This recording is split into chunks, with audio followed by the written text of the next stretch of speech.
हाँ जी, देखिए question number 16 में कहता है reaction of chloroform with alcoholic KOH with paratoluidine. Toluidine क्या होता है भैया? तो यहाँ पर जो है NH2 लगा दीजिए और पैरा पोजिशन पर CH3 लगा दीजिए, ये बन गया टोल्यूडीन।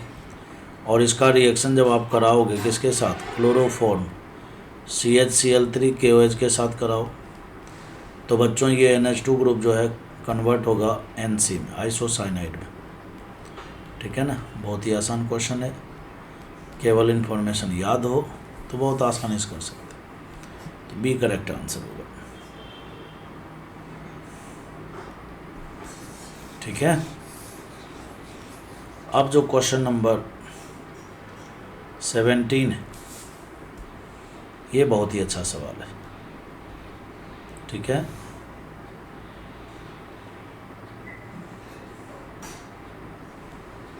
ये बहुत ही अच्छा सवाल है। देखिए कहता है what is the product Q। Q product अपने को बताना है कि क्या बनेगा। सबसे पहला नंबर तो क्या है, ये देखिए क्लोरोफॉर्म जो है ना, क्लोरोफॉर्म CHCl3, उसको इसने क्या किया है, फ्लोरीन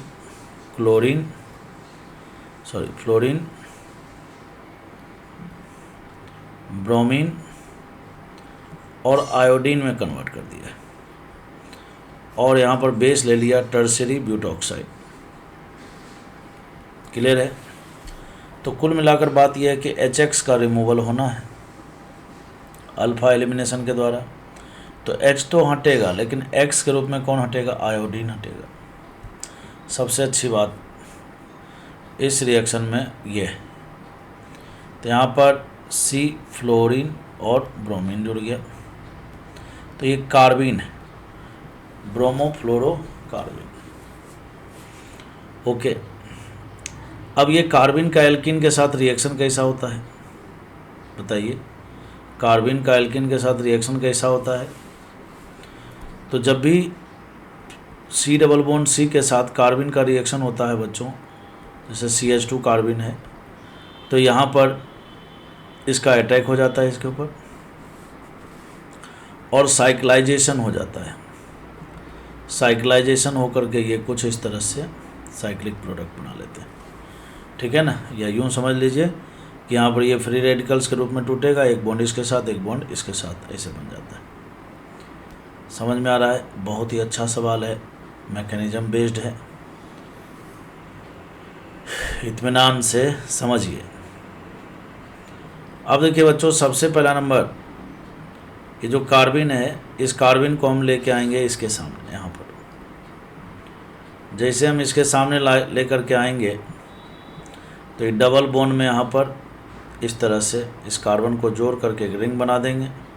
यहाँ पर लगा दिया फ्लोरीन, यहाँ लगा दिया ब्रोमीन। यहाँ तक कोई दिक्कत नहीं है, बहुत अच्छी बात। अब क्या करें?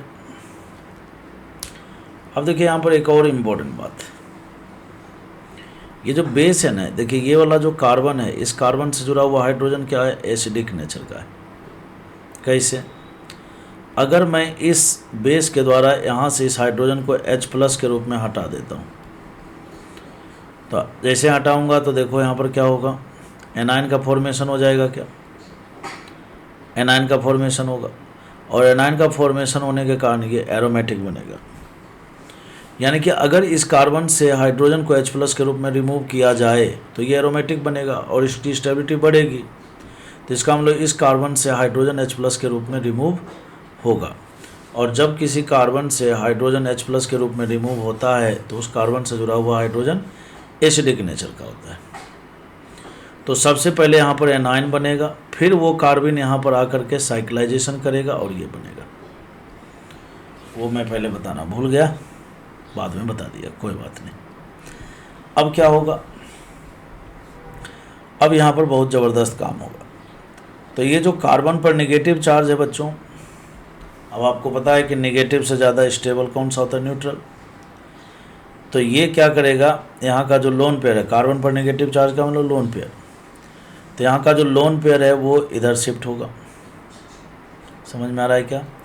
जब यहाँ पर शिफ्ट होगा, जब ये यहाँ पर शिफ्ट होगा तो यहाँ पर डबल बॉन्ड बनेगा, डबल बॉन्ड बनेगा, और जबकि इस कार्बन ने ऑलरेडी 4 बॉन्ड बना रखा है, ठीक है ना। तो इसको मैं 1 बोल देता हूँ, इसको मैं 2 बोल देता हूँ, इसको मैं 3 बोल देता हूँ, इसको मैं 4 बोल देता हूँ।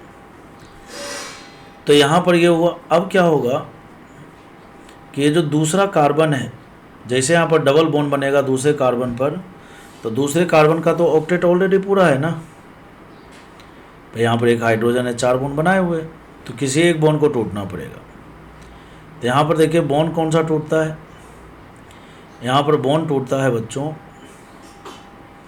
ये वाला, ये जो 2 और 4 के बीच में जो बॉन्ड है, ये बॉन्ड इधर शिफ्ट हो जाता है 3-4 के बीच में। अब जैसे ही 3-4 के बीच में ये वाला इलेक्ट्रॉन शिफ्ट होगा, जैसे ही 3-4 के बीच में ये वाला इलेक्ट्रॉन शिफ्ट होगा, तो इस कार्बन को फिर से दिक्कत हो जाएगी। तो दिक्कत होगी तो यहाँ से भी हमें एक बॉन्ड तोड़ने पड़ेंगे।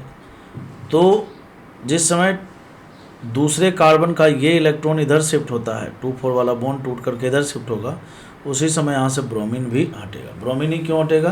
क्योंकि फ्लोरीन ब्रोमीन में ब्रोमीन अच्छा लिविंग ग्रुप है। अब ऐसा करने से क्या होगा, तो 1 2 3 4, 1 2 के बीच में पहले डबल बॉन्ड बना था, अब 3 और 4 के बीच में डबल बॉन्ड बन जाएगा, है ना। ये 5वां कार्बन और ये 6ठा कार्बन। तो कुल मिलाकर बात यह है कि यहाँ पर एक 5 मेंबर रिंग है और यहाँ पर एक 6 मेंबर रिंग बनने वाला है, जिसमें ये 5 है, ये 6 है, ये 1 2 3 4 ऐसा होगा, जिसमें 5 6 के बीच में आप डबल बॉन्ड ऑलरेडी देख रहे हो, 1 2 के बीच में डबल बॉन्ड बनेगा, 3 4 में भी डबल बॉन्ड बनेगा, और ऐसा करने से ये एरोमेटिक बन जाएगा। अब देखिए कार्बन और है, तीसरा कार्बन, जहाँ पर एक फ्लोरीन भी जुड़ा हुआ था, तो कोई बात नहीं, इसको यहीं पर जोड़ दीजिए,